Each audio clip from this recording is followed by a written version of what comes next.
ಯೇಸು ಕ್ರಿಸ್ತ ನಾಮದಲ್ಲಿ ನಿಮ್ಮೆಲ್ಲರನ್ನು ನಾನು ಈ ಒಂದು ಈಸ್ಟರ್ ಸ್ಪೆಷಲ್ ಯೇಸು ಕ್ರಿಸ್ತರ ಪುನರುತ್ಥಾನದ ಕುರಿತು ನಾನು ಸಂಗತಿಗಳನ್ನು ನಿಮ್ಮ ಬಳಿಗೆ ತರಲಿಕ್ಕಿದ್ದೇನೆ. ಬಹಳ ಅದ್ಭುತವಾದಂಥ ಸಂಗತಿಗಳು.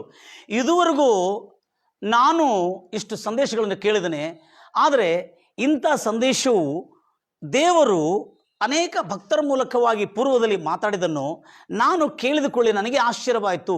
ಇಂಥ ಒಂದು ಕಾರ್ಯವೂ ಇದರಲ್ಲಿ ಅಡಕವಾಗಿದೆಯಾ ಪುನರುತ್ಥಾನದಲ್ಲಿ ಅನ್ನತಕ್ಕಂಥ ಸತ್ಯವು ನಾವು ಕೇಳೋಣ. ದೇವ್ರ ಮಕ್ಕಳು ಎಲ್ಲರೂ ಭಾಳ ಆಸಕ್ತಿಯಿಂದ ಭಾಳ ಬಯಕೆಯಿಂದ ನೀವೆಲ್ಲ ದೇವರ ವಾಕ್ಯವನ್ನು ಕೇಳೋದಕ್ಕಾಗಿ ಹಾಗೆ ನಿಂತ್ಕೊಂಡಿದ್ರಿ, ಮನೆ ಎಷ್ಟು ಆಸಕ್ತಿಯಿಂದ ಕೂತ್ಕೊಂಡಿದ್ರಿ. ದೇವರ ನಾಮಕ್ಕೆ ಮಹಿಮುಂಟಾಗಲಿ. ಹಾಗೆ ಮತ್ತೆ ಸುವಾರ್ತೆ 12ನೇ 38ನೇ ವಚನದಿಂದ ಯೇಸು ಕ್ರಿಸ್ತನ ಪುನರುತ್ಥಾನದ ಕೊನೆ ಸೂಚನೆ ಅದು ಏನು, ಕೊನೆ ಸೂಚನೆ ಅದು ಎಂಥದಾಗಿತ್ತು? ಯಾಕೆಂದರೆ ಯೇಸು ಕ್ರಿಸ್ತನು ಹುಟ್ಟಿ ಬೆಳೆದಾಗಿಂದ ಯಹೂದ್ಯರ, ಇಸ್ರಾಯೇಲರ ಅಥವಾ ಹೀಬ್ರಿಯರ ಜನಾಂಗದಲ್ಲಿ ಹುಟ್ಟಿ ಆ ರಾಷ್ಟ್ರದಲ್ಲಿ ಹುಟ್ಟಿ ಬೆಳೀತಾ ಇರುವಾಗ ಯೇಸುವನ್ನು ಅನೇಕ ಮಹತ್ವ ಕಾರ್ಯಗಳು, ಸೂಚಕ್ರಿಯೆಗಳು ಎಲ್ಲ ಮಾಡ್ತಿರೋದನ್ನು ನೋಡಿದ್ದಾರೆ. ಆದರೂ ಕ್ರಿಸ್ತು ಯೇಸುವನ್ನು ಒಡೆಯನೆಂದು ಅರ್ಥ ಮಾಡಿಕೊಂಡಿಲ್ಲ ಅವರು. ಅದನ್ನೇ ನಾವು ನೋಡ್ತಾ ಇದ್ದೇವೆ. ಮತ್ತಾಯ ಸುವಾರ್ತೆ 12ನೇ ಅಧ್ಯಾಯ, ಮತ್ತಾಯ ಸುವಾರ್ತೆ 12:38 ಓದ್ತೀರಿ. ಆಗ ಶಾಸ್ತ್ರಿಗಳಲ್ಲಿ ಮತ್ತು ಪರಿಸಯರಲ್ಲಿ ಕೆಲವರು ಗುರುವೇ ಅಂದರೆ ಮಾಸ್ಟರ್, ಯೇಸು ಕ್ರಿಸ್ತನನ್ನು ಒಡೆಯನೆಂದು ಮತಸ್ಥರು ಕೂಡ ಕರೆಯುವುದಿಲ್ಲ, ಲಾರ್ಡ್ ಎಂಬುದಾಗಿ. ಕರ್ತನು, ಒಡೆಯ, ಕರ್ತನು ಮತ್ತು ಪ್ರಭು ಈ ಮೂರು ಸಮಾನ ಅರ್ಥವುಳ್ಳ ಪದಗಳಾಗಿವೆ ಕನ್ನಡ ಭಾಷೆಯಲ್ಲಿ. ಇಂಗ್ಲಿಷ್ಲಿ Lord, owner, Adonai, praise Lord Jesus ಅನ್ನತಕ್ಕಂಥದ್ದನ್ನು ನಾವು ನೋಡ್ತೇವೆ. ಆಮೇಲೆ ಓದೀಗ, ಗುರುವೇ ಅಂದರೆ ಯೇಸು ಕ್ರಿಸ್ತನಿಗೆ ಮತಸ್ಥರು ಪ್ರಶ್ನೆ ಕೇಳ್ತಾರೆ, ನಿನ್ನಿಂದ ನೀನು ನಿಜವಾಗಲೂ ಬರಬೇಕಾಗಿರುವ ಮೆಸ್ಸೆಯನು, ರಕ್ಷಕನು, ವಿಮೋಚಕನು ನೀನೇ ಆಗಿರೋದಾದರೆ ನಿನ್ನಿಂದ ಒಂದು ಸೂಚಕ ಕಾರ್ಯವನ್ನು ನಾವು ನೋಡಬೇಕು ಎಂದು ಮತಸ್ಥರು ಪ್ರಶ್ನೆ ಕೇಳ್ತಾರೆ. ಕೇಳಿದ್ದಕ್ಕೆ ಆಗ ಯೇಸು ಪ್ರತ್ಯುತ್ತರವಾಗಿ ವ್ಯಭಿಚಾರಣಿಯಾದ ವೇಶ್ಯೆಗಳಿಗೆ ಸಂಬಂಧಪಟ್ಟಿದ್ದ ಕೆಟ್ಟ ಸಂತತಿಯೇ ಸೂಚಕ ಕಾರ್ಯಗಳನ್ನು ಹುಡುಕುತ್ತದೆ. ಪ್ರವಾದಿಯಾದ ಯೋನನಲ್ಲಿ ಆದ ಸೂಚಕ ಕಾರ್ಯವೇ ಹೊರತು ಮತ್ತದಕ್ಕೆ ಇನ್ಯಾವ ಸೂಚಕ ಕಾರ್ಯಗಳು ಕೊಡಲ್ಪಡುವುದಿಲ್ಲ. ಪ್ರವಾದಿಯಾದ ಯೋನನ ಸೂಚಕ ಕಾರ್ಯವೇ ಹೊರತು ಮತ್ತು ಇನ್ಯಾವ ಸೂಚಕ ಕಾರ್ಯವೂ ಕೊಡಲ್ಪಡುವುದಿಲ್ಲ. ಮುಂದೆ ಕಾರಣ ಏನಂದ್ರೆ, ಲಕ್ಷ ಕೇಳ್ತೀರಿ, ಯೋನನು ಪೂರ್ವದಲ್ಲಿ ಯೋನನು 3 ಹಗಲು 3 ರಾತ್ರಿ ಮೀನಿನ ಹೊಟ್ಟೆಯಲ್ಲಿ ಇದ್ದ ಹಾಗೆ ಈ ಮನುಷ್ಯ ಕುಮಾರನು ಅಂದ್ರೆ ಯೇಸು ಕ್ರಿಸ್ತನು 3 ಹಗಲು 3 ರಾತ್ರಿ ಭೂಮಿಯ ಗರ್ಭದಲ್ಲಿರುವನು. ನ್ಯಾಯ ವಿಚಾರಣೆಯಲ್ಲಿ ನಿನಿವೆಯ ಜನರು ಈ ಸಂತತಿಯೊಂದಿಗೆ ಎದ್ದು ಅವರನ್ನು ಖಂಡಿಸುವರು. ಯಾರು? ನ್ಯಾಯ ವಿಚಾರಣೆಯಲ್ಲಿ ಈ ಸಂತತಿಯವರು. ಯಾವ ಸಂತತಿಯವರನ್ನು?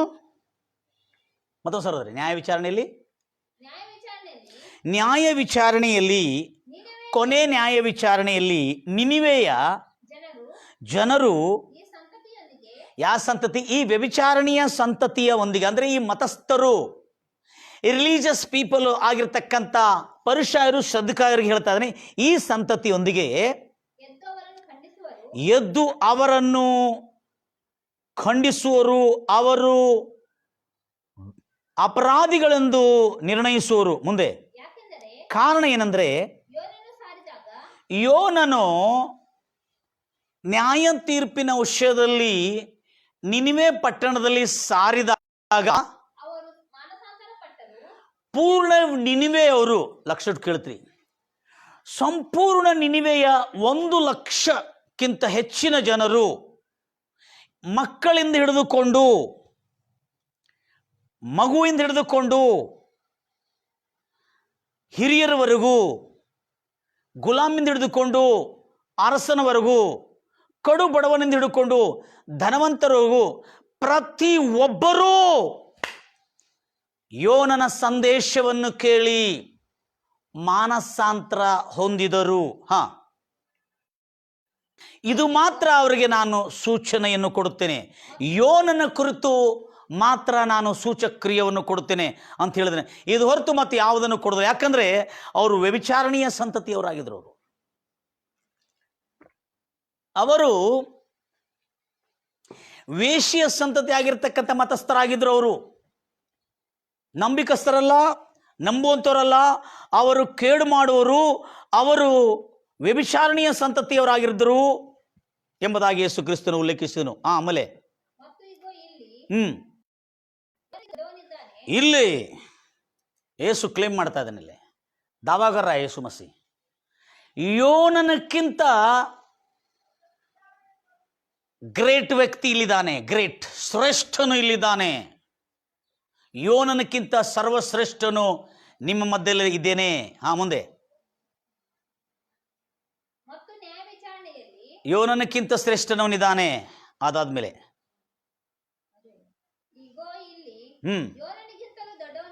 ಯೋನನಕ್ಕಿಂತ ಸರ್ವಶ್ರೇಷ್ಠನು ಇದ್ದಾನೆ ಮತ್ತು ನ್ಯಾಯ ವಿಚಾರಣೆಯಲ್ಲಿ ದಕ್ಷಿಣದ ರಾಣಿಯು ಈ ಸಂತತಿಯವರೊಂದಿಗೆ ಎದ್ದು. ನೋಡಿ, ದಕ್ಷಿಣದ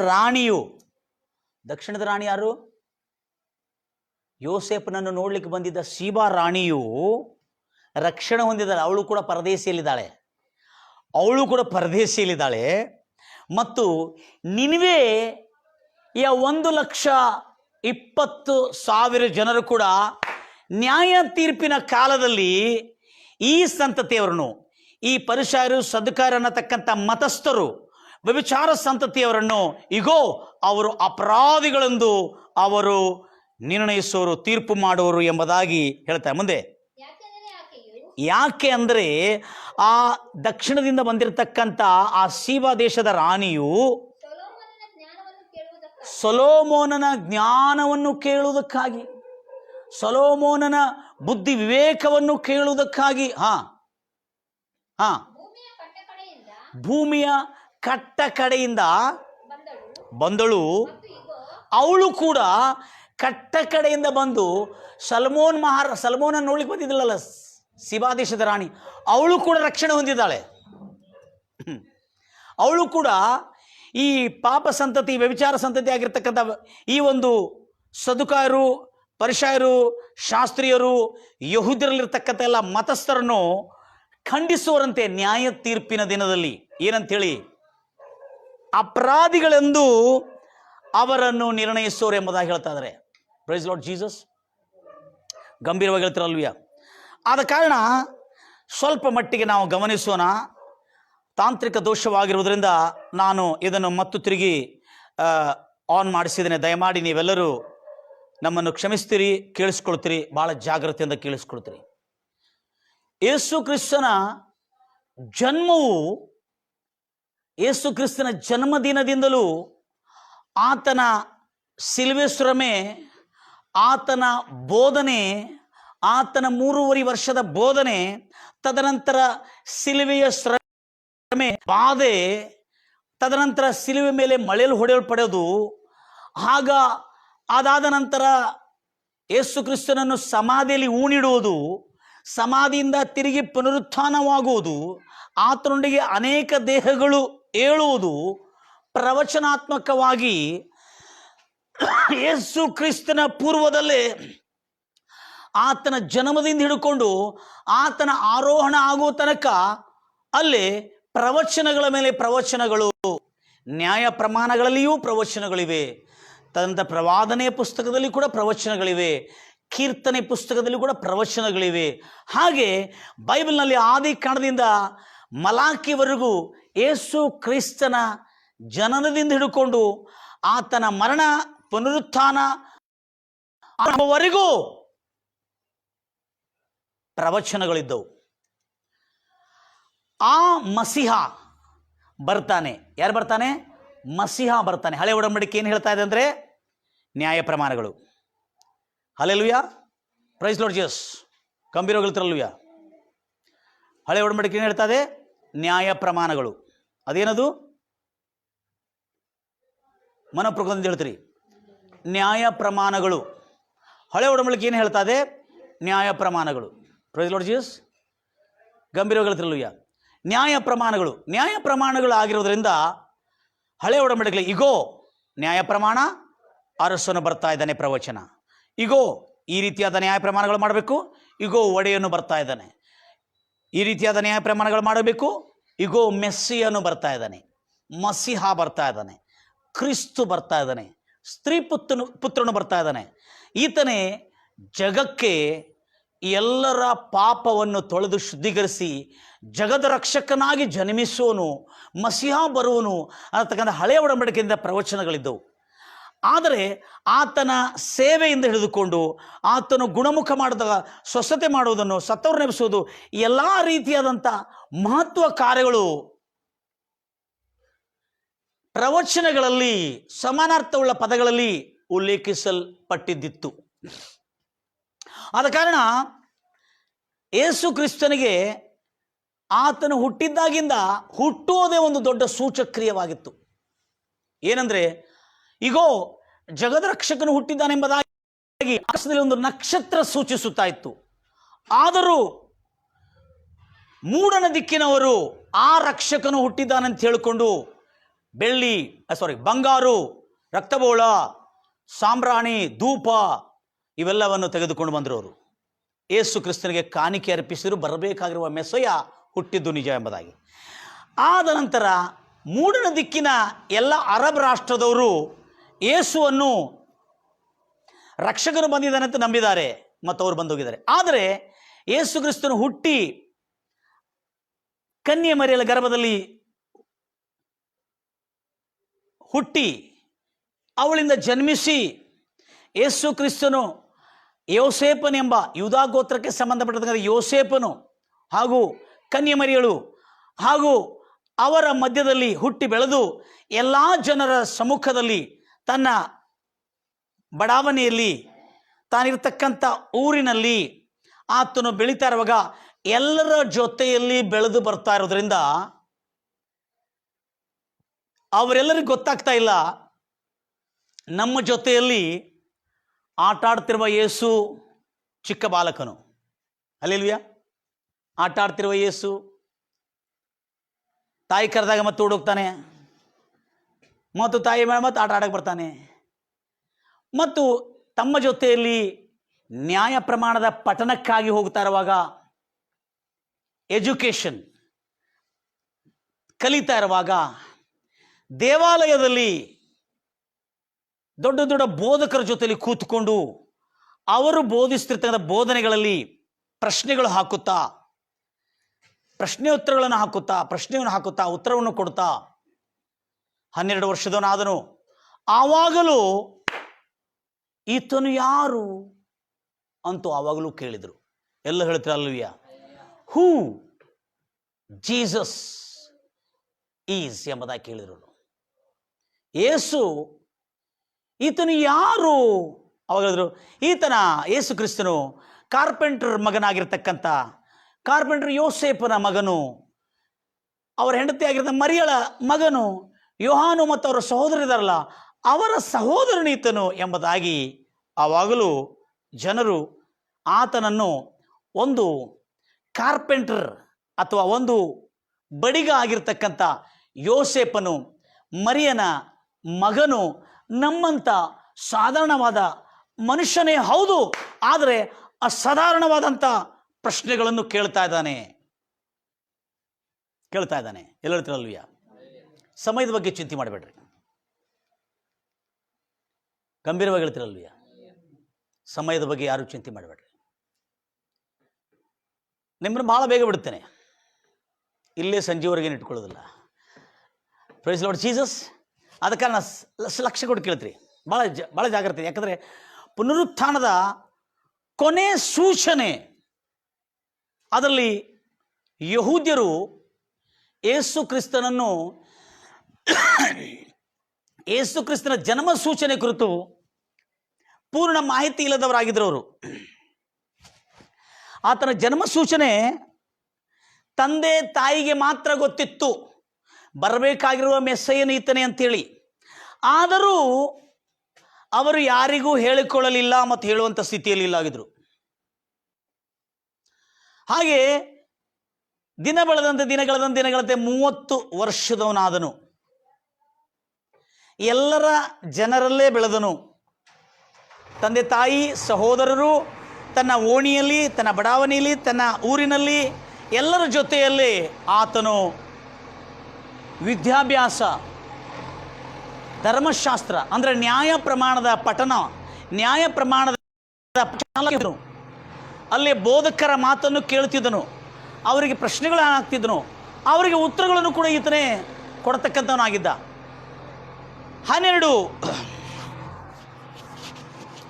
12 ವರ್ಷದವನಾಗಿದ್ದ ಕೂಡಲೇ ಗಂಭೀರವಾಗಿ ತರಲುಯ 12 ವರ್ಷದವನು ಆಗಿದ್ದವನು ಕೂಡಲೇ ಗಂಭೀರವಾಗಿ ತರಲುಯ ಆಗ 12 ವರ್ಷದವನು ಆಗಿದ್ದ ಕೂಡಲೇ ಜನರು ಆಶ್ಚರ್ಯಪಟ್ಟರು. ಈತನು ಯಾರು ಅಂತ ಹೇಳಿದ್ರು. ಈತನು ಯಾರ ಮಗ? ಫಲಾನ ವ್ಯಕ್ತಿಯ ಮಗ ಅಂತ ಹೇಳ್ತಾರೆ. 30 ವರ್ಷದವನಾದ ಮೇಲೆ ಯೇಸು ಕ್ರಿಸ್ತನು ಯೋಹಾನ ಸ್ನಾನಿಕನ ಹತ್ರ ದೀಕ್ಷಾ ಸ್ನಾನ ಪಡ್ಕೊಳ್ಳಿಕ್ಕೆ ಹೋಗಿರುವಾಗ ಆಕಾಶವಾಣಿ ಉಂಟಾಯಿತು, ಇಗೋ ಈತನೇ ದೈವ ಕುಮಾರನು, ನಾನು ಈತನಲ್ಲಿ ಪ್ರಸನ್ನನಾಗಿದ್ದೇನೆ ಎಂಬುದಾಗಿ ಯೇಸು ಕ್ರಿಸ್ತನ ಕುರಿತು ಆಕಾಶವಾಣಿ ಉಂಟಾಯಿತು. ಆಕಾಶವಾಣಿ, ದೈವೋಕ್ತಿಗಳು, ಕನಸುಗಳ ಮೂಲಕವಾಗಿ, ದರ್ಶನಗಳ ಮೂಲಕವಾಗಿ, ಅನೇಕ ಪ್ರವಾದಿಗಳ ಮೂಲಕವಾಗಿ ಯೇಸು ಕ್ರಿಸ್ತನ ಪ್ರವಚನಗಳು ಹೇಳಲಾಗಿತ್ತು. ಆದ ಕಾರಣ ಇಲ್ಲಿ ನಾವು ಗಮನಿಸ್ತಕ್ಕಂಥ ಸಂಗತಿ ಏನಂದರೆ, ಪ್ರೈಸ್ ಲಾರ್ಡ್ ಜೀಸಸ್, ನಾವು ಗಮನಿಸ್ತಕ್ಕಂಥ ಸಂಗತಿ ಏನಂದರೆ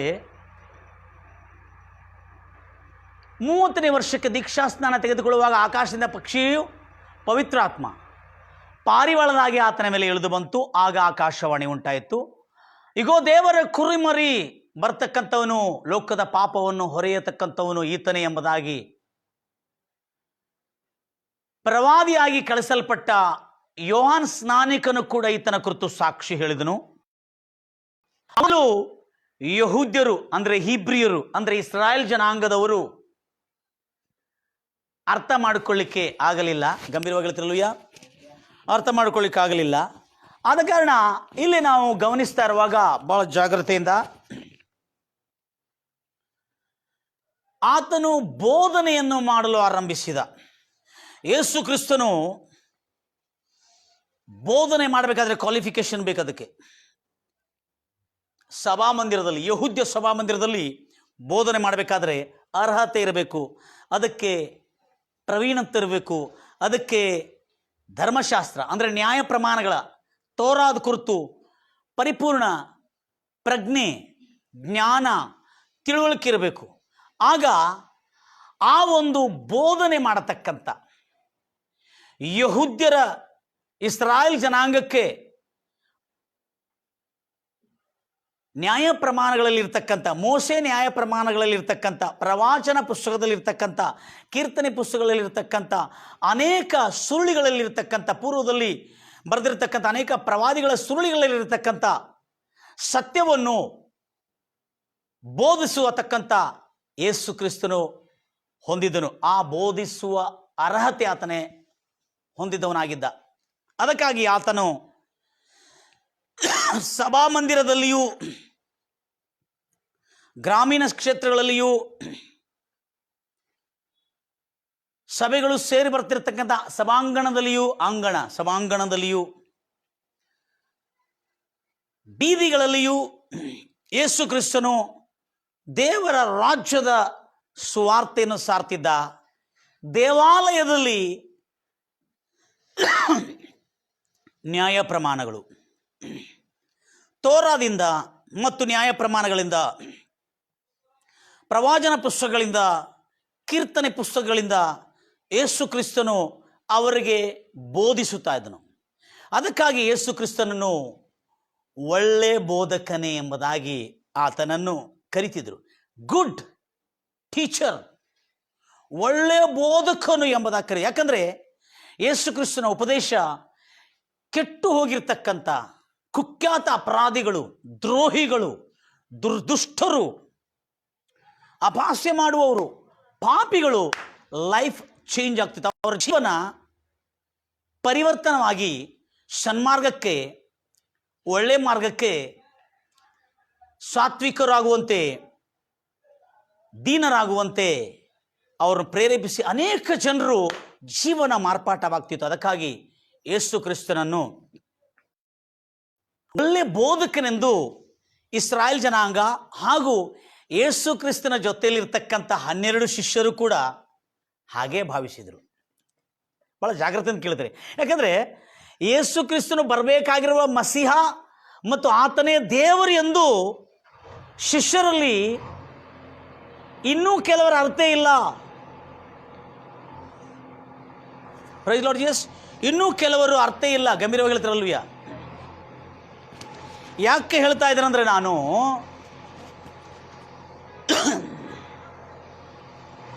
ಯೇಸು ಕ್ರಿಸ್ತನು ಯಾವಾಗ ಒಂದು ಸೂಚಕ್ರಿಯೆಯನ್ನು ಮಾಡುವಾಗ ಎಲ್ಲ ಹೇಳ್ತಾರಲ್ವಿಯ,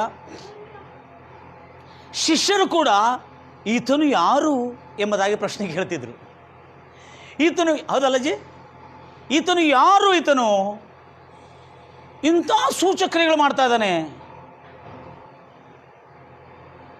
ಪಾರ್ಶ್ವವಾಯು ರೋಗಿಯನ್ನು ಎಬ್ಬಿಸುವಾಗ ಮತಸ್ಥರು ಹಾಗೂ ಯಹೂದ್ಯರು, ಇಗೋ ಇವನ ಪಾಪಗಳು ಕ್ಷಮಿಸಲ್ಪಟ್ಟಿದೆ, ನಿನ್ನ ಪಾಪಗಳು ಎಂದು ಹೇಳಿದ. ಮತಸ್ಥರು ಮನಸ್ಸಲ್ಲಿ ಗುಣಗುಟ್ಟಿದೇನೆಂದರೆ, ದೇವರು ತಾನೇ ಪಾಪಗಳನ್ನು ಕ್ಷಮಿಸುವುದಕ್ಕೆ ಅರ್ಹನಲ್ಲ, ಈತನು ಯಾರು? ಹಲ್ಲೆಲೂಯ. ನಾನು ಹೇಳುವ ಸಂದೇಶ ಏನಂದರೆ, ಭೂಮಿ ಆಕಾಶಗಳನ್ನು ಉಂಟು ಮಾಡಿರತಕ್ಕಂಥ, ಆದಾಮವಳನ್ನು ಉಂಟು ಮಾಡಿರ್ತಕ್ಕಂಥ ಸರ್ವಶ್ರೇಷ್ಠ, ದಿ ಗ್ರೇಟ್ ಆಗಿರ್ತಕ್ಕಂಥ ಯೇಸು ಕ್ರಿಸ್ತನನ್ನು ಅವರು ಅರಿಲಿಕ್ಕಾಗ್ತಾ ಇಲ್ಲ. ಇಂಥ ದೊಡ್ಡ ಕಾರ್ಯವನ್ನು ಮಾಡ್ತಾ ಇದ್ದಾನೆ. ಯೇಸು ತಾನು ದೇವರು ಎಂದು ಕ್ಲೇಮ್ ಮಾಡಿದ್ದು, ದಾವೆ ಮಾಡಿದ್ದು ಎಲ್ಲಿ ಎಂಬುದಾಗಿ ಕೆಲವ ಜ್ಞಾನಿಗಳಿಂದ ಎನಿಸಿಕೊಳ್ಳುವರು ಪ್ರಶ್ನಿಸ್ತಾರೆ.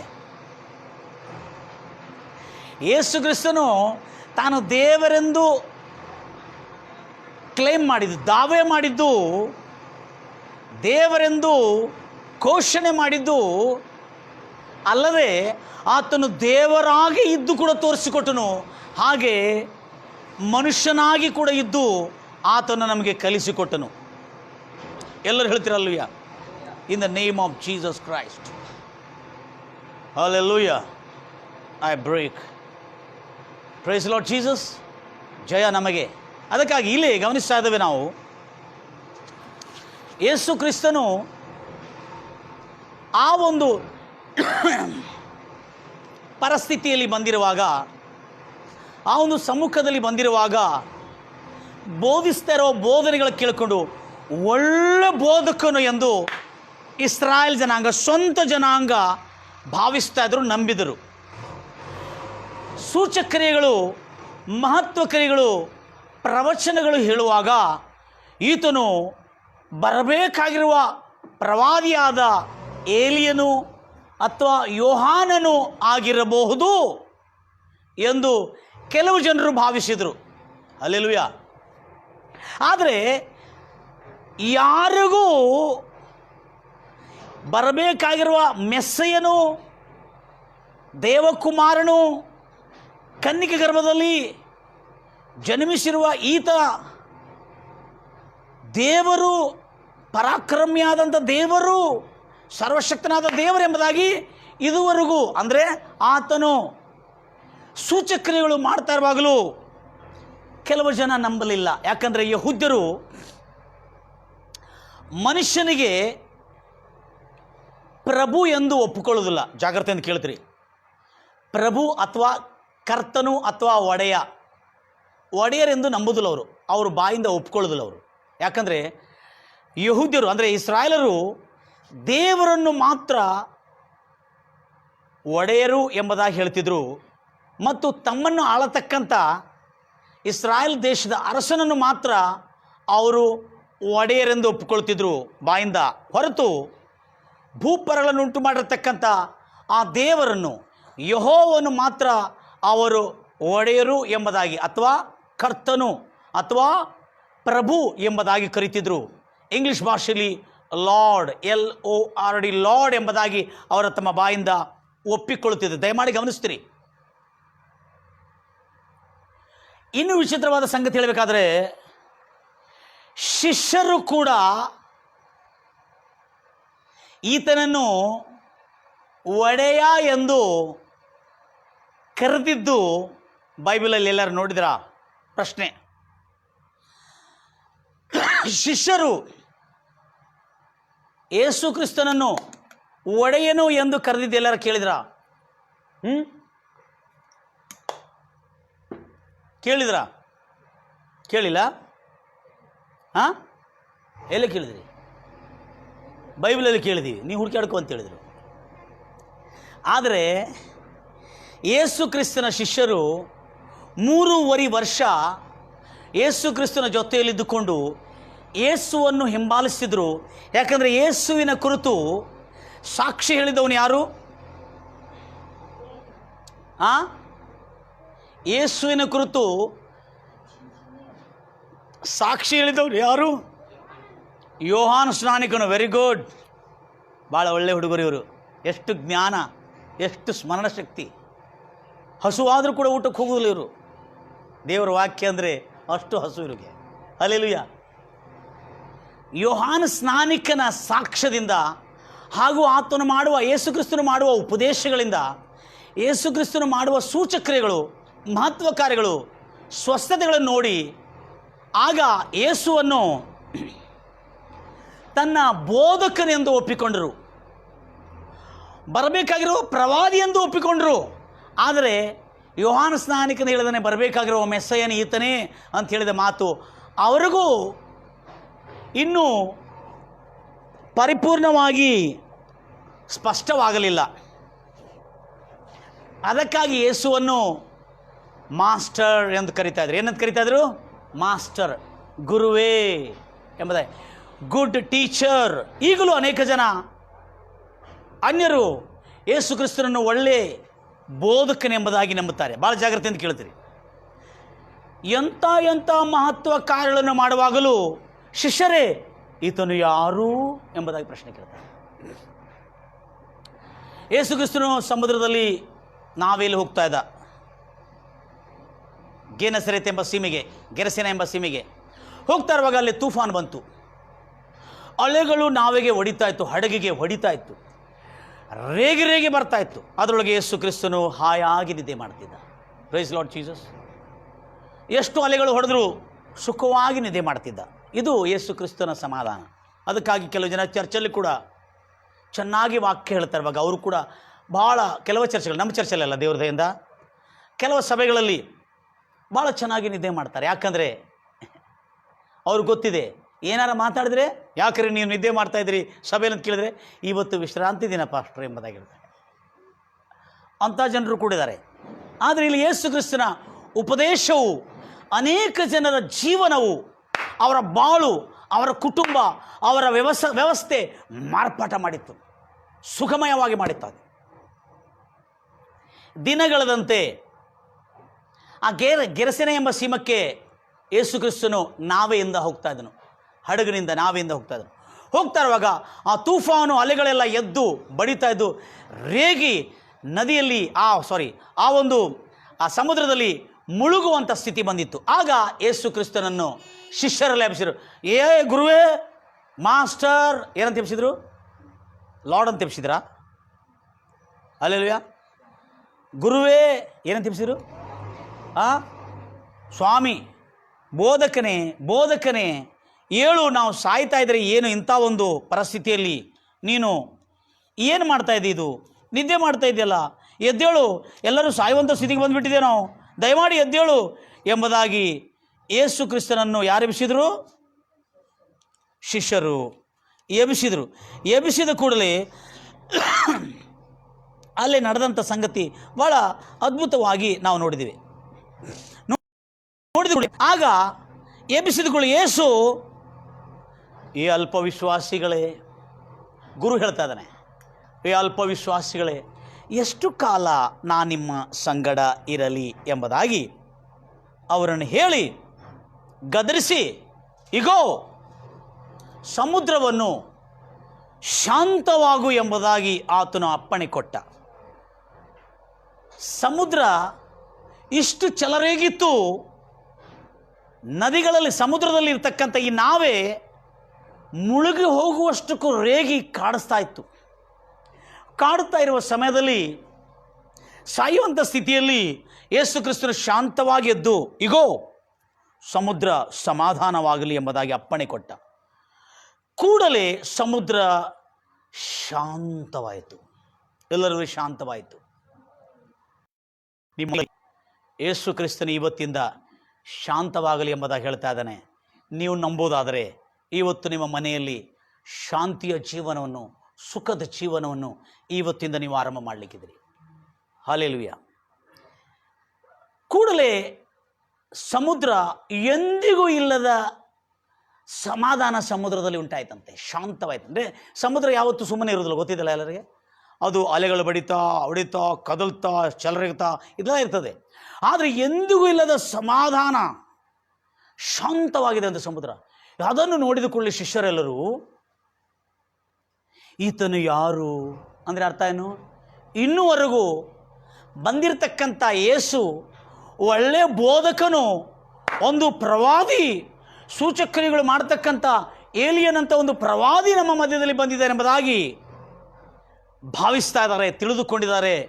ಆದರೆ ಬಂದಿರತಕ್ಕಂಥ ಯೇಸು ಮಸಿಹ ಅಂತೇಳಿ ಅವರು ಅರ್ಥ ಮಾಡಿಕೊಂಡಿಲ್ಲ. ತಪ್ಪಿಲ್ಲ ಅವ್ರದ್ದು, ಯಾಕಂದರೆ ಅವರ ತಿಳುವಳಿಕೆ ಅಷ್ಟುವರೆಗಿತ್ತು. ಮತ್ತು ಯಹೂದ್ಯರು ಮನುಷ್ಯನನ್ನು ಯಾವತ್ತಿಗೂ ದೇವರೆಂದಾಗಲಿ ಒಡೆಯ ಎಂಬುದಾಗಿ ಕರೆಯುವುದಿಲ್ಲ, ಸಾಧಾರಣವಾದ ಮನುಷ್ಯನು. ಅವರು ತಮಗಿರುವ ಅರಸನನ್ನು ಮತ್ತು ಯೆಹೋವನನ್ನು ಮಾತ್ರ ಅವರು ಒಡೆಯರು, ಲಾರ್ಡ್, ಕರ್ತನು, ಪ್ರಭು ಎಂಬುದಾಗಿ ಕರೆದರು. ಅವರು ಹಾಗೆ ತನ್ನ ಬಾಯಿಂದ ಒಪ್ಪಿಕೊಳ್ಳುತ್ತಾ ಇದ್ರು. ಭಾಳ ಜಾಗ್ರತೆಯಿಂದ ಕೇಳ್ತೀರಿ. ಯೇಸು ಕ್ರಿಸ್ತನು ಮಾರ್ಗದಿಂದ ಹೋಗಿ ಒಂದು ಪಟ್ಟಣಕ್ಕೆ ಹೋಗಿ ಇನ್ನೊಂದು ಪಟ್ಟಣಕ್ಕೆ ಬರುವಾಗ ಮಾರ್ಗದಲ್ಲಿರ್ತಕ್ಕಂಥ ಒಂದು ಅಂಜೂರದ ಮರವನ್ನು ಹಣ್ಣು ಕೊಡಲಿಲ್ಲ ಅಂತೇಳಿ ನೋಡಿ, ಇದು ಇನ್ನು ಮುಂದೆ ಯಾರಿಗೂ ಹಣ್ಣು ಕೊಡದೇ ಆಗಿರಲಿ ಅಂತ ಹೇಳಿದ. ಏನಿದೆ? ಇನ್ನು ಮುಂದೆ ಯಾರಿಗೂ ಹಣ್ಣು ಕೊಡದೇ ಆಗಿರಲಿ ಅಂತ ಹೇಳಿದ.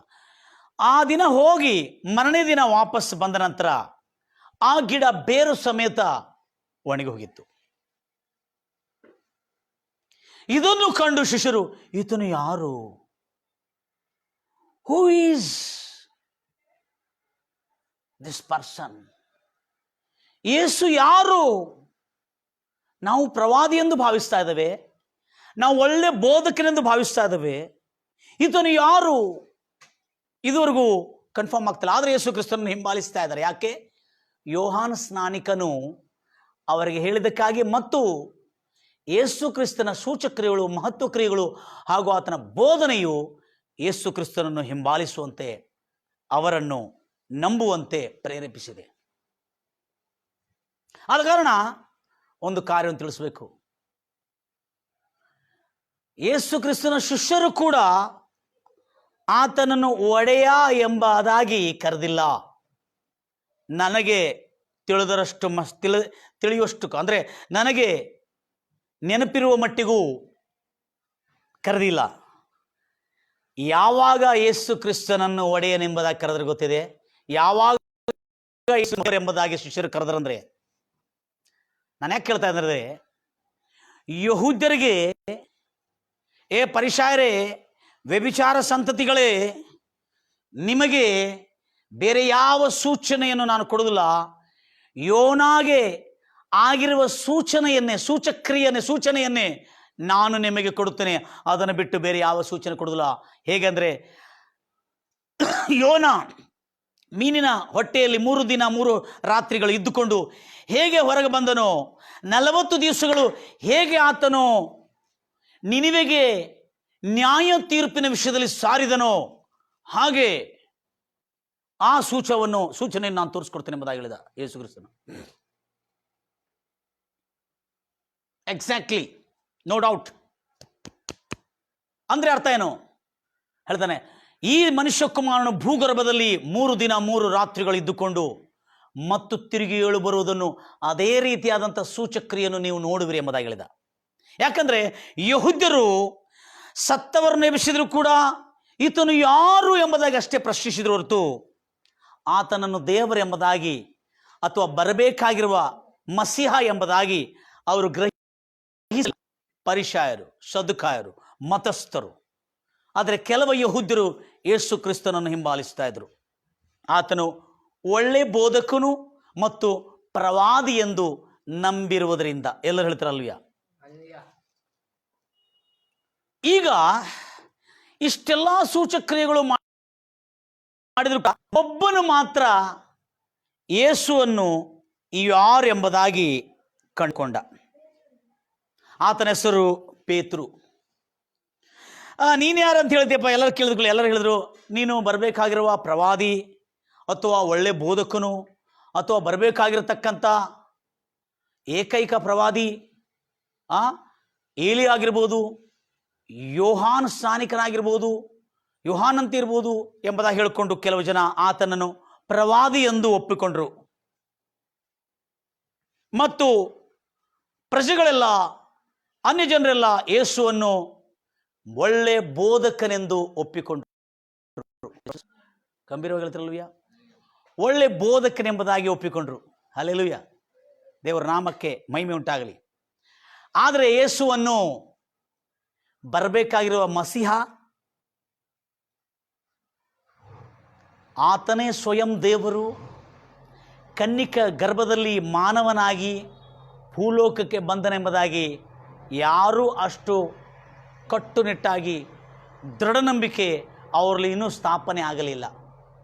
ಅದರಲ್ಲಿ ಒಬ್ಬನು ಪೇತ್ರನು ಮಾತ್ರ ಹೇಳಿದನು, ನೀನೇ ಆ ಬರಬೇಕಾಗಿರುವ ದೈವ ಕುಮಾರನು, ಮಸಿಹ ನೀನೇ ಎಂಬುದಾಗಿ ಯೇಸು ಎಂಬುದಾಗಿ ಪೇತ್ರನು ಪ್ರಶ್ನೆಗೆ ಉತ್ತರ ಕೊಟ್ಟ ನಂತರ, ಇಗೋ ಇದು ನಿನಗೆ ರಕ್ತ ಮಾಂಸ ಅಲ್ಲ ತಿಳಿಸಿಕೊಟ್ಟಿದ್ದು, ಪ್ರೈಸ್ ಲಾರ್ಡ್ ಜೀಸಸ್, ಇದು ನಿನಗೆ ಪರಲೋಕದಲ್ಲಿರುವಂಥ ತಂದೆನೇ ಈ ಗುಟ್ಟನ್ನು ನಿನಗೆ ಪ್ರಕಟ ಮಾಡಿದನೆಂಬುದಾಗಿ ಯೇಸು ಕ್ರಿಸ್ತನು ಹೇಳಿದನು. ಅದಕ್ಕಾಗಿ ಆದ ನಂತರ ಯೇಸು ಕ್ರಿಸ್ತನು 3.5 ವರ್ಷ ಮಾಡಿರ್ತಕ್ಕಂಥ ಸೂಚಕ್ರಿಯೆಗಳು, ಮಹತ್ವ ಕಾರ್ಯಗಳು, ದೊಡ್ಡ ದೊಡ್ಡ ಅದ್ಭುತಗಳು, ಯೇಸು ಕ್ರಿಸ್ತನನ್ನು ಮುಟ್ಟಿದ್ದ ಪ್ರತಿಯೊಬ್ಬರು ಲಕ್ಷಾಂತರ ಜನ ಗುಣವಾದರು. ಯೇಸು ಕ್ರಿಸ್ತು ಮುಟ್ಟಿದ್ದ ಎಲ್ಲರೂ ಅವರು ಕೂಡ ಗುಣವಾದರು. ಯೇಸು ಕ್ರಿಸ್ತು ಎಷ್ಟರ ಮೇಲೆ ವಾಕ್ಯವನ್ನು ಹಿಡಿದ್ರು ಅವರು ಗುಣವಾದರು. ಮಹತ್ವ ಕಾರ್ಯಗಳು, ಸೂಚಕ್ರಿಯೆಗಳು, ನಂಬಲು ಅಸಖ್ಯವಾಗಿರ್ತಕ್ಕಂಥದ್ದು, ಅದ್ಭುತವಾದಂಥ ಕಾರ್ಯಗಳು, ಎಂದಿಗೂ ಕೇಳಲಾರ್ದ ನೋಡಲಾರ್ದ ಅಂಥ ಒಂದು ಅದ್ಭುತ ಕ್ರಿಯೆಗಳು, ಸೂಚಕ್ರಿಯೆಗಳು ನೋಡಿದರೂ ಕೂಡ ಬರಬೇಕಾಗಿರುವ ಮಸಿಹ ಅಂತೇಳಿ ಕೆಲವು ಜನ ನಂಬಿಲ್ಲ, ಕೆಲವು ಜನ ಮಾತ್ರ ನಂಬಿದರು. ಆದರೆ ಯೇಸು ಕ್ರಿಸ್ತನ ಜೊತೆಯಲ್ಲಿರುವ ಶಿಷ್ಯರು ಕೆಲವರು ಇನ್ನೂ ಕನ್ಫರ್ಮ್ ಆಗಿಲ್ಲ. ಅದರಲ್ಲಿ ಬಹಳ ಡೇಂಜರ್ ಕಳ್ಳನಾಗಿರ್ತಕ್ಕಂಥ ಯೂದ, ಆದರೆ ಅವನು ಚೇಂಜೇ ಆಗಿಲ್ಲ, ಅವನ ಲೈಫೇ ಚೇಂಜ್ ಆಗಿಲ್ಲ. ಒಂದು ಯೇಸು ಕ್ರಿಸ್ತನು ಶಿಲುಬೆಗೆ ಹಾಕಲಿಕ್ಕೂ ನಿಂತ ಅಂದರೆ ಅರ್ಥ ಏನು? ಬರಬೇಕಾಗಿರುವ ಮಸಿಹ ಆತನ ಎಂದು ಅರಿತುಕೊಂಡಿಲ್ಲ. ಅದಕ್ಕೆ ನಮ್ಮ ಹಿರಿಯರೊಬ್ಬರಿದ್ದಾರೆ, ನಮ್ಮ ಅಧ್ಯಕ್ಷರೊಬ್ಬರಿದ್ದಾರೆ, ನಮ್ಮ ಸಭೆ ಅಧ್ಯಕ್ಷರು. ಅವರು ಯಾವಾಗ ನಾನು ಚಿಕ್ಕವನಾಗಿರುವಾಗ, ಸುಮಾರು 15-20 ವರ್ಷದಿರುವಾಗ ಅವ್ರು ಹೇಳ್ತಿದ್ರು, ಬಾಬು ನೀವಿನ್ನೂ ಯೇಸುವನ್ನು ಅರಿಯಲಿಲ್ಲ ಅಂತ ಹೇಳ್ತಿದ್ರು. ಅವಾಗ ನಮಗೆ ಸಿಟ್ಟು ಬರ್ತಿತ್ತು, ಏನೇ ಅಧ್ಯಕ್ಷ, ಪಾಸ್ಟ್ರಲ್ಲ, ಏನಿಲ್ಲ ಹೇಳಿದ್ರು, ನೀವು ಇನ್ನೂ ಯೇಸುವನ್ನು ಸರಿಯಾಗಿ ಅರ್ಥಕೊಳ್ಳಿಲ್ಲ ಅಂತ ಹೇಳ್ತಾರೆ. ನಾವು ಆವಾಗ ಸಿಟ್ಟು ಬರ್ತಿತ್ತು, ಏನು ಅರ್ಥಕೊಂಡಿಲ್ಲ ಅಂತ ಹೇಳ್ತಾರಲ್ಲ. ಇವತ್ತು ನಾವು ಬೈಬಲ್ ಟ್ರೈನಿಂಗ್ ಮಾಡಿದ್ದೀವಿ, ಫಾರಿನ್ ಟೀಚರ್ಸ್ಗಳು ನಮಗೆ ಕಲಿಸ್ಕೊಟ್ಟಿದ್ದಾರೆ, ಅಂಥ ಟೀಚರ್ಸ್ಗಳು ನಾವು ಅರ್ಥಕೊಂಡಿಲ್ಲ ಅಂತ ಹೇಳ್ತಾರಲ್ಲ ಅಂತೇಳಿ ನಾವು ಆವಾಗ ಅವ್ರ ಮೇಲೆ ಗುಣಗುಡ್ತಾ ಇದ್ದೇವೆ. ಆದರೆ ಆ ಮನುಷ್ಯ ಸಿಂಪಲ್ ಆಗಿ ಹೇಳ್ತಿದ್ದ, ಬಾಬು ನೀವು ಇನ್ನೂ ದೇವರನ್ನು ಸರಿಯಾಗಿ ಅರ್ಥಿಲ್ಲ ಅಂತೇಳಿ. ಈಗ ಅರ್ಥ ಆಗ್ತಾ ಇದೆ ಆ ಮನುಷ್ಯ ಯಾಕೆ ಕೇಳಿದೆ. ಯಾಕಂದ್ರೆ ಆ ಮನುಷ್ಯ 7ಕ್ಕಿಂತ ಹೆಚ್ಚು ಸಾರಿ ಬೈಬಲನ್ನು ಓದಿರುವ ನಮ್ಮ ಅಧ್ಯಕ್ಷರವರು. ಅಲ್ಲೆಲೂಯಾ, ಪ್ರಸಂಗ ಮಾಡೋದಿಲ್ಲ. ಇನ್ನೊಂದು ಆಶ್ಚರ್ಯ ಸಂಗತಿ, ನಮ್ಮ ಅಧ್ಯಕ್ಷರು ಚರ್ಚಲ್ಲಿ ನಿಂತು ಪ್ರೇಯರು ಮಾಡೋದಿಲ್ಲ. ಅಂಥ ಅಧ್ಯಕ್ಷರು ನಮ್ಮ ಅಧ್ಯಕ್ಷರು ಪ್ರೇಯರ್ ಮಾಡೋಕ್ಕೂ ಹೆದರ್ತಾರೆ, ಅಷ್ಟು ದೇವರ ಭಯಭಕ್ತಿ ಅವರಿಗೆ. ಆದರೆ ಬೈಬಲ್ ಮಾತ್ರ, ಪುಸ್ತಕಗಳು ಮಾತ್ರ, ದೇವರ ವಾಕ್ಯಗಳ ಸಂಬಂಧ ಪುಸ್ತಕಗಳು ಬಹಳ ಅದ್ಭುತವಾಗಿ, ಬಹಳ ಭಯಭಕ್ತಿಯಿಂದ ಓದ್ಕೊಳ್ತಾರೆ ಅವರು. ಆದರೆ ಅವರು ಹೇಳುವ ಮಾತುಗಳು ಯೇಸು ಕ್ರಿಸ್ತನ ಮಾತುಗಳು ಮಾತ್ರ ಮಾತಾಡ್ತಿದ್ರು ನಮ್ಮ ಜೊತೆಲಿ. ಬಾಬು, ನೀವಿನ್ನೂ ಯೇಸುವನ್ನು ಅರಿಯಲಿಲ್ಲ ಅಂತ ಹೇಳ್ತಿದ್ರು. ಅದೇ ರೀತಿಯಲ್ಲಿ ಶಿಷ್ಯರು, ಯಹೂದ್ಯರು, ಮತಸ್ಥರು, ಕೆಲವು ಪ್ರಜೆಗಳು ಇನ್ನೂ ಯೇಸುವೆ ಆ ಒಡೆಯನೆಂದು ಪರಿಪೂರ್ಣವಾಗಿ ಅರ್ತಿಲ್ಲ ಅವರು, ಎಷ್ಟು ಸೂಚಕ್ರಿಯೆಗಳು ಮಾಡಿದ್ರು ಕೂಡ. ಅದಕ್ಕಾಗಿ ಈ ಪರಿಸಾಯರು, ಈ ಶಾಸ್ತ್ರಿಗಳು ಒಂದು ಪ್ರಶ್ನೆ, ಹಾಗಾದರೆ ನೀನೇ ಬರಬೇಕಾಗಿರತಕ್ಕಂಥವನಾಗಿದ್ರೆ ಒಂದು ಸೂಚಕ್ರಿಯೆಯನ್ನು ತೋರಿಸು ಅಂತ ಹೇಳಿರುವಾಗ ಯೇಸು ಕ್ರಿಸ್ತನ ಆವಾಗ ಹೇಳ್ತಾನೆ, ನಿಮಗೆ ಬೇರೆ ಯಾವ ಸೂಚಕ್ರಿಯೆಗಳು ತೋರಿಸಲ್ಲ, ವ್ಯಭಿಚಾರಿಯ ಸಂತತಿಗಳೇ, ನಿಮಗೆ ಯಾವ ಸೂಚಕರ್ಯಗಳನ್ನು ಕೊಡೋದಿಲ್ಲ, ಒಂದು ಯೋಹಾನನ ಸೂಚಕ್ರಿಯೆಯನ್ನು ತೋರಿಸ್ಕೊಡ್ತೀನಿ ಎಂಬುದಾಗಿ ಹೇಳಿದನು. ಅದೇ ಲಾಸ್ಟ್. ಯಾಕಂದರೆ ಯೇಸು ಕ್ರಿಸ್ತನ ಪುನರುತ್ಥಾನದ ಪರಿಪೂರ್ಣ ಡಿಟೇಲ್ ಯೆಶಾಯ ಪ್ರವಾಚಕನ ಪುಸ್ತಕ 26:11 ನಾವು ನೋಡ್ತೇವೆ. ಪರಿಪೂರ್ಣವಾದ ವಿವರಣೆ ಓದ್ತೀರಿ. ಯೆಶಾಯ 26:19 ಕ್ಷಮಿಸಿ.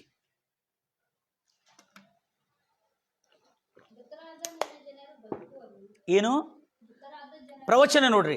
ಮೃತರಾದ ದೇವಜನರು, ನಿನ್ನ ಜನರು ತಿರುಗಿ ಬದುಕುವರು, ನನ್ನವರ ದೇಹವು ನನ್ನ ಜೊತೆಯಲ್ಲಿ ಏಳುವರು. ಲಕ್ಷ ಒಟ್ಟು ಕೇಳ್ತೀರಿ. ಇಂಗ್ಲಿಷ್ ಮತ್ತು ಮೂಲ ತರ್ಜುಮದಲ್ಲಿ ಸ್ಪಷ್ಟವಾಗಿ ಬರೆಯಲ್ಪಟ್ಟಿದೆ, ನನ್ನವರ ದೇಹವು ನನ್ನ ಮೃತದೇಹದೊಟ್ಟಿಗೆ, ನನ್ನ ದೇಹದೊಟ್ಟಿಗೆ ಅವರು ಏಳುವರು. Together with my dead body they shall arise ಎಂಬುದಾಗಿ ಇಂಗ್ಲಿಷ್ ಬೈಬಲಲ್ಲಿ 23:19 ಸ್ಪಷ್ಟವಾಗಿ ಹೇಳಲಾಗಿದೆ. ಮುಂದೆ, ಧೂಳಿನ ನಿವಾಸಿಗಳೇ ಎಚ್ಚೆತ್ತು. ಧೂಳಿನ ನಿವಾಸಿಗಳಂದ್ರೆ ಧೂಳಾಗಿ, ಮಣ್ಣಲ್ಲಿ ಮಣ್ಣಾಗಿ ಧೂಳಾಗಿ ಹೋಗಿದ್ದವರೇ ಎಚ್ಚೆತ್ತುಕೊಂಡು ಹರ್ಷಗಾನ ಮಾಡಿರಿ. ಕಾರಣ ಏನಂದ್ರೆ, ದೇವರೇ ನೀನು ಸುರಿಯೋ ಇಬ್ಬನಿಯು ಇಬ್ಬನಿಯ ಸಸಿಗಳಂತಿವೆ, ಆಗ ಭೂಮಿಯು ಸತ್ತವರನ್ನು ಹೊರಪಡಿಸುವುದು. ಮಣ್ಣು, ಎಲುಬುಗಳು ಮಣ್ಣಾಗಿ, ಮಾಂಸಖಂಡಗಳು ಕೊಳೆತು ಮಣ್ಣಾಗಿ, ಹುಳಗಳು ತಿಂದು ಧೂಳಾಗಿ ಹೋಗಿದ್ರು, ಅವರು ತಿರುಗಿ ಏಳುವರಂತೇಳಿ ಈ ಸತ್ಯ ಯೆಶಾಯ ಪ್ರವಾಚಕನ ಪುಸ್ತಕದಲ್ಲಿ 26:19 ಬರೆಯಲ್ಪಟ್ಟಿದೆ. ಆದಿಕಾಂಡ 50ನೇ ಅಧ್ಯಾಯ 25ನೇ ವಚನದಲ್ಲಿ ಯೋಸೇಫನು ಈ ಸತ್ಯವನ್ನು, ಈ ದೈವೋಕ್ತಿಗಳನ್ನು ಇಗೋ ದೇವರು ದರ್ಶಿಸಲಿಕ್ಕಿದ್ದಾನೆ, ಅದಕ್ಕೆ ನನ್ನ ಎಲುಬುಗಳನ್ನು ತೆಗೆದುಕೊಂಡೋಗಿ ನನ್ನ ಪೂರ್ವಜರ ಕಡೆ ಊಣಿಡ್ರಿ ಎಂಬುದಾಗಿ ಹೇಳಿದ್ದು ಸುಮ್ಮನೆ ಅಲ್ಲ. ಆದ ಕಾರಣ ಯೇಸು ಕ್ರಿಸ್ತನ ಪುನರುತ್ಥಾನವೇ ಇಸ್ರಾಯೇಲ್ ಜನಕ್ಕೆ ಕೊನೆ ಅಥವಾ ಫೈನಲ್, ಇಂಗ್ಲಿಷಲ್ಲಿ ಅಂತಿಮ, ಕೊನೆ ಸೂಚನೆಯಾಗಿತ್ತು. The final sign for the Jews from Jesus Christ about his resurrection. ಕೊನೆ ಸೂಚನವಾಗಿತ್ತು. ಯಾಕೆಂದರೆ ಯೇಸು ಕ್ರಿಸ್ತನು ರೋಗಿಗಳನ್ನು ಗುಣಪಡಿಸಿದ್ದಾನೆ, ಆವಾಗ ಪ್ರವಾದಿಗಳು ಕೂಡ ಗುಣಪಡಿಸಿದ್ದಾರೆ. ಅಸಂಭವವಾದ ರೋಗಿಗಳು ಗುಣಪಡಿಸಿದರು. ಆದರೆ ಮನುಷ್ಯನನ್ನು ದೇವರೆಂದು ಹೇಳುವುದಿಲ್ಲ ಅವರು, ಒಡೆಯನೆಂದು ಒಪ್ಕೊಳ್ಳೋದಿಲ್ಲ ಅವರು. ಯಾರು? ಯಹೂದ್ಯರು. ಆದರೆ ಸತ್ತೋಗಿರ್ತಕ್ಕಂಥ ಕೆಲವು ತಾಸುಗಳಾಗಿರ್ತಕ್ಕಂಥ ಆ ಮಗುವನ್ನು ಬದುಕಿಸಿದ, ಆ ಹುಡುಗಿಯನ್ನು ಬದುಕಿಸಿದ. ಆದರೂ ಯೇಸು ಈತನು ಯಾರು ಎಂಬುದಾಗಿ ಪ್ರಶ್ನೆ ಹಾಕಿದರು.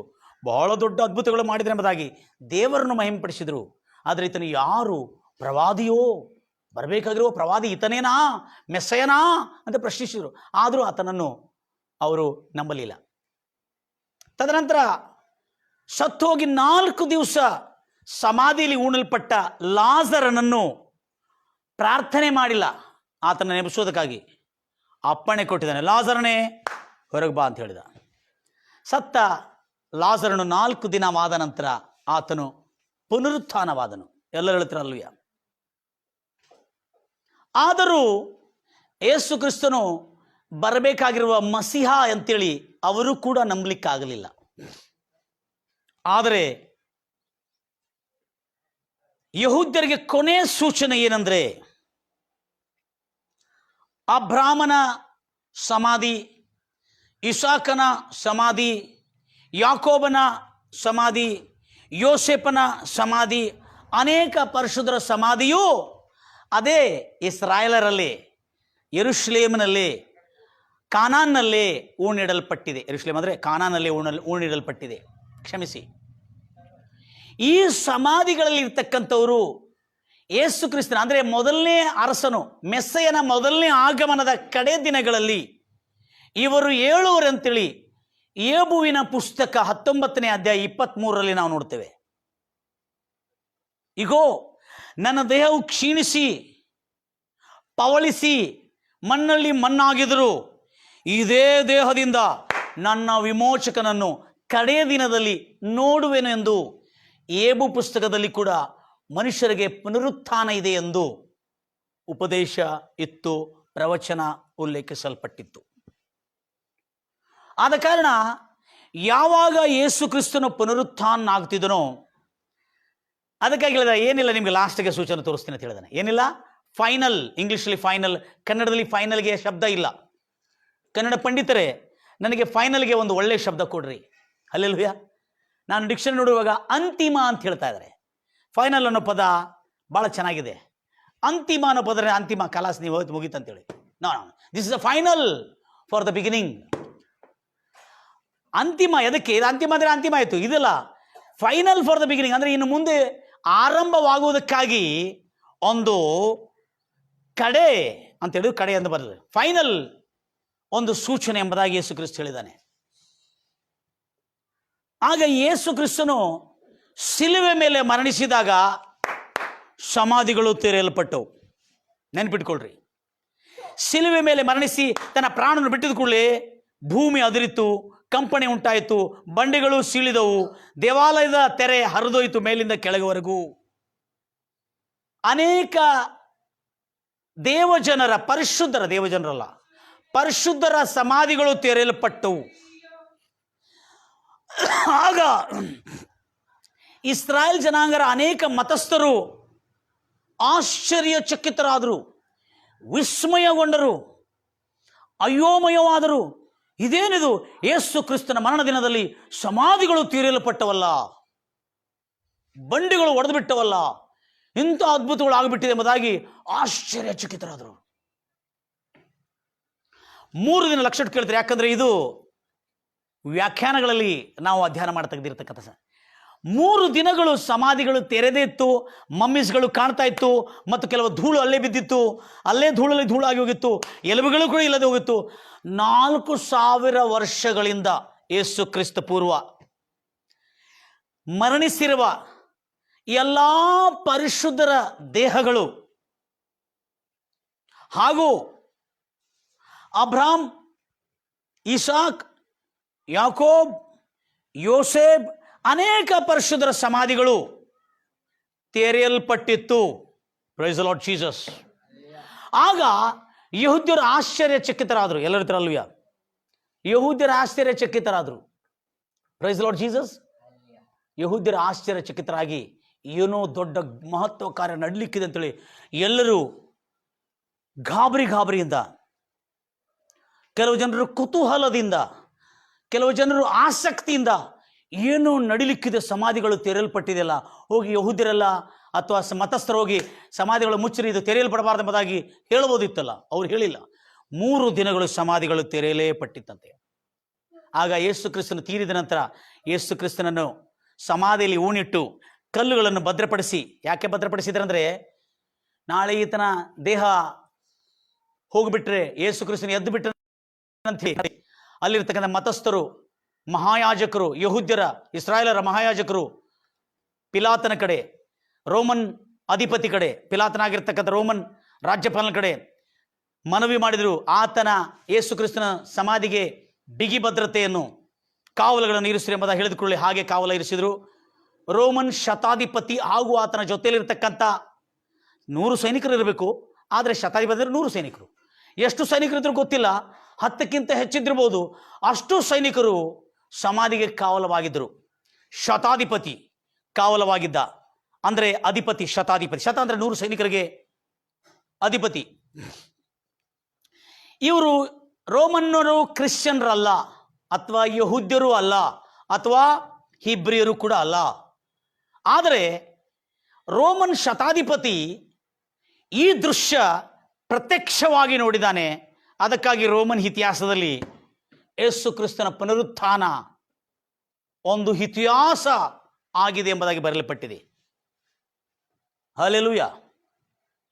ಎಲ್ಲ ಹೇಳ್ತೀರ ಹಲ್ಲೆಲೂಯ.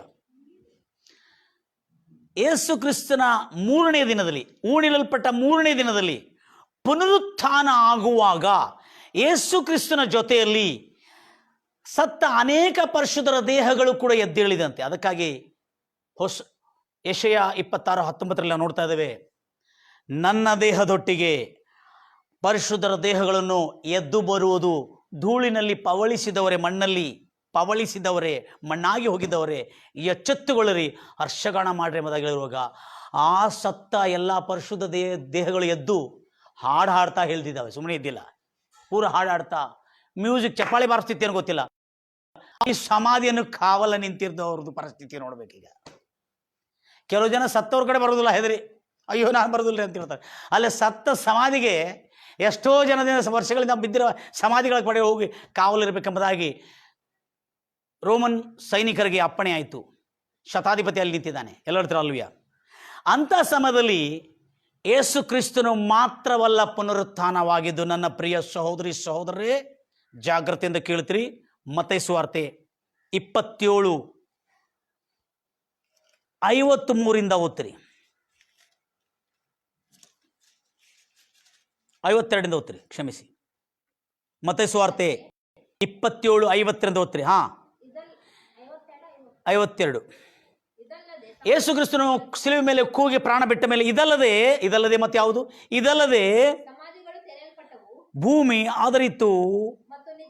ಆದರಿತ್ತು, ದೇವಾಲಯದ ತೆರೆಯು ಮೇಲಿಂದ ಕೆಳಗವರೆಗೆ ಹರಿದಿತ್ತು, ಬಂಡೆಗಳು ಸೀಳಿದವು.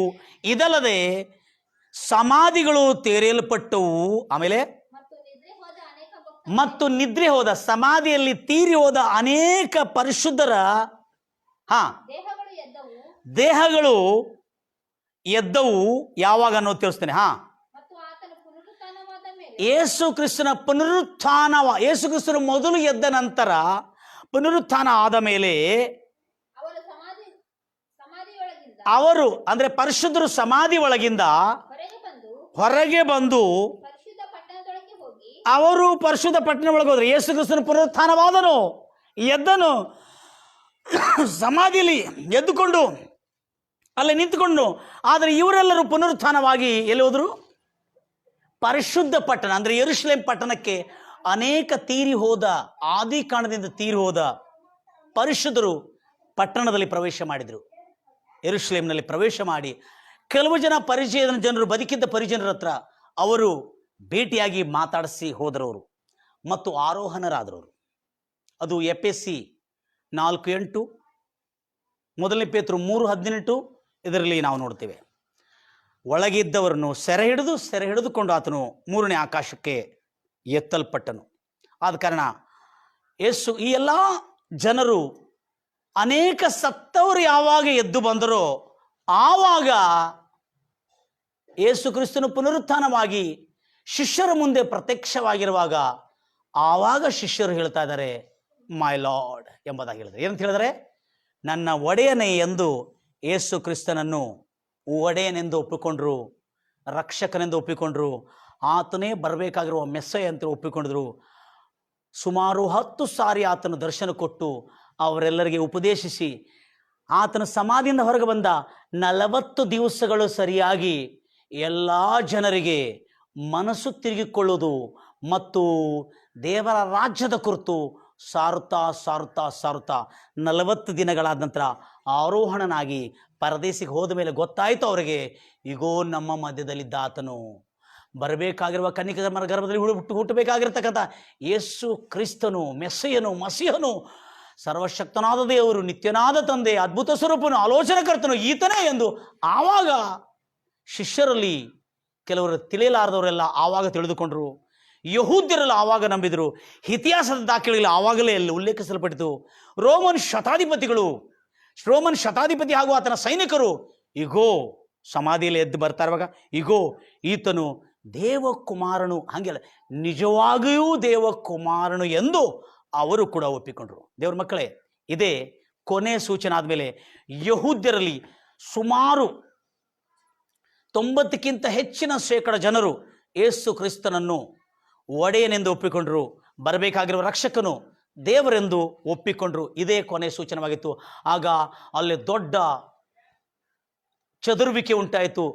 ಪರಿಸಾಯರು, ಸದುಕಾಯರು, ಶಾಸ್ತ್ರಿಗಳು ಎಲ್ಲರೂ ತಮ್ಮ ತಮ್ಮ ಮತಗಳು ಬಿಟ್ಟು ಯೇಸು ಕ್ರಿಸ್ತನನ್ನು, ಅದರಲ್ಲಿ ಕೆಲವು ಜನರು ಯೇಸು ಕ್ರಿಸ್ತನ ಹಿಂಬಾಲಿಸಲಿಕ್ಕೆ ಆರಂಭ ಮಾಡಿದರು. ಅದಕ್ಕಾಗಿ ನನ್ನ ಪ್ರಿಯ ಸೋದರೇ 4 ದಿವಸ ಸತ್ತೋದ ಹೆಣಗಳನ್ನೆಲ್ಲ ಎಬ್ಬಿಸಿದ್ದು 4,000 ವರ್ಷಗಳಿಂದ ಸತ್ತು ಮಣ್ಣು ಪಾಲಾಗಿ ಧೂಳಾಗಿರ್ತಕ್ಕಂಥ ದೇಹಗಳನ್ನು ಎಬ್ಬಿಸಿಕೊಂಡು ಬಂದಿರತಕ್ಕಂಥ ಮೃತ್ಯುಂಜಯನಾಗಿರ್ತಕ್ಕಂಥ ಯೇಸುವೇ ರಕ್ಷಕನು, ಒಡೆಯನು. ಆತನನ್ನು ನೀನು ನಂಬಿದರೆ, ಆತನನ್ನು ಪ್ರಾರ್ಥಿಸಿದರೆ ನಿನ್ನ ಜೀವಮಾನ ಕಾಲವೆಲ್ಲ ನಿನ್ನ ಕಷ್ಟಗಳು, ಕಣ್ಣೀರುಗಳು, ದುಃಖಗಳು, ಬಾಧೆಗಳು ಖಂಡಿತವಾಗಿ ನಿವಾರಿಸಲ್ಪಡುವು. ಕೊನೆಗೆ ನೀನು ಕೂಡ ನಿತ್ಯ ಜೀವ, ಪರದೈಸಿಯನ್ನು ಹೊಂದಿಕೊಳ್ತಿ ಎಂಬುದಾಗಿ ನಾನು ಯೇಸು ಕ್ರಿಸ್ತನ ಈ ಒಂದು ಸಂದೇಶದ ಮೂಲಕವಾಗಿ ನಿಮಗೆ ದೃಢೀಕರಿಸುತ್ತಾ ಇದ್ದಾರೆ. ಪ್ರಾರ್ಥಿಸೋಣ. ನಮ್ಮನೆ ಚಕ್ಕಾಯ್ದು ಕಾಪಾಡಿ ನಮ್ಮನ್ನು ಪ್ರೀತಿಸಿರುವ ನಮ್ಮ ತಂದೆಯ ದೇವರೇ, ನಿನಗೆ ಸ್ತೋತ್ರ ಉಂಟಾಗಲಿ. ಇಷ್ಟವರೆಗೂ ಸಹನೆಯಿಂದ ತಾಳ್ಮೆಯಿಂದ ಕೂತ್ಕೊಂಡು ಕೇಳಿ, ಆ ಯೇಸು ಕ್ರಿಸ್ತನ ಪುನರುತ್ಥಾನವೇ ಒಂದು ಕೊನೆ ಸೂಚನವಾಗಿತ್ತು, ಒಂದು ಅಂತಿಮ ಫೈನಲ್ ಸೈನ್ ಆಗಿತ್ತು, ಗುರುತು ಆಗಿತ್ತು. ಆ ಬರಬೇಕಾಗಿರುವ ಮಸಿಹ, ರಕ್ಷಕನು, ಆಲೋಚನಾಕರ್ತನು, ಸರ್ವಶಕ್ತನಾದ ದೇವರು, ನಿತ್ಯನಾದ ತಂದೆ, ಸಮಾಧಾನದ ಪ್ರಭು ಆತನೇ ಎಂಬುದಾಗಿ ಅನೇಕ ಜನರು ಅರಿತುಕೊಂಡರು. ಕೆಲವು ಜನರು ಯೇಸುವನ್ನು ಹಿಂಬಾಲಿಸಿದರು ಮತ್ತು ಕೆಲವರು ಅರಿತುಕೊಂಡು ಕೂಡ ಅವರು ಅಲ್ಲಗಳಿತಾ ಇದ್ರು. ಆದರೂ ಯೇಸು ಕ್ರಿಸ್ತನ ಸೂಚನೆ ಇದು ಗೊತ್ತಾದ ಮೇಲೆ ಪ್ರಪಂಚದ ವ್ಯಾಪ್ತಿಯಲ್ಲಿ ರೋಮನ್ ಶತಾಧಿಪತಿಗಳು ಕೂಡ ಯೇಸು ಕ್ರಿಸ್ತನೇ ನಿಜವಾಗಲೂ ದೇವಕುಮಾರ ಎಂಬುದಾಗಿ ತನ್ನ ಬಾಯಿಂದ ಒಪ್ಪಿಕೊಂಡು ನಂಬಿಕೊಂಡಿದ್ರು, ಅರಿಕೆ ಮಾಡಿದ್ರು. ಅದೇ ರೀತಿ ದೇವರ ಮಕ್ಕಳು, ಇವತ್ತು ನೀವು ಯೇಸು ಕ್ರಿಸ್ತನನ್ನು ನಿಮ್ಮ ಒಡೆಯರು, ರಕ್ಷಕನು, ನನ್ನ ಲಾರ್ಡ್, ನನ್ನ ಯಜಮಾನನೆಂಬುದಾಗಿ ಒಪ್ಪಿಕೊಳ್ಳೋದಾದರೆ ಇವತ್ತಿಂದ ರೋಗ ನಿನಗೆ ಯಜಮಾನವಾಗುವುದಿಲ್ಲ, ಇವತ್ತಿಂದ ರೋಗ ನಿನಗೆ ಒಡೆಯಾಗುವುದಿಲ್ಲ, ಶಾಪ ನಿನಗೆ ಒಡೆಯಾಗುವುದಿಲ್ಲ, ದರಿದ್ರ ನಿನಗೆ ಒಡೆಯಾಗುವುದಿಲ್ಲ. ಯೇಸು ಕ್ರಿಸ್ತನು ಮಾತ್ರವೇ ನಿನಗೆ ಒಡೆಯಾಗಿರ್ತಾನೆ, ಒಡೆಯನಾಗಿರಲಿ. ಮತ್ತು ನೀವೆಲ್ಲರೂ ಆತನನ್ನು ಒಡೆಯನಾಗಿ, ರಕ್ಷಕನಾಗಿ ನೀವು ಒಪ್ಕೊಳ್ಳೋದಾದರೆ ಇವತ್ತಿಂದ ನಿಮ್ಮ ಮನೆಗೆ ಶುಭವೂ, ಸಮಾಧಾನವೂ, ಶಾಂತಿಯೂ, ಸಮೃದ್ಧಿಯೂ, ಅಭಿವೃದ್ಧಿಯು ಸದಾಕಾಲ ನೆಲೆಗೊಂಡಿರಲಿ ಎಂಬುದಾಗಿ ಹಾರೈಸುತ್ತಾ ಯೇಸು ನಾಮದಲ್ಲಿ ಪ್ರಾರ್ಥಿಸ್ತಾ ಇದ್ದೇನೆ ತಂದೆ. ದೇವರು ನಿಮ್ಮನ್ನು ಆಶೀರ್ವದಿಸಲಿ. God bless you.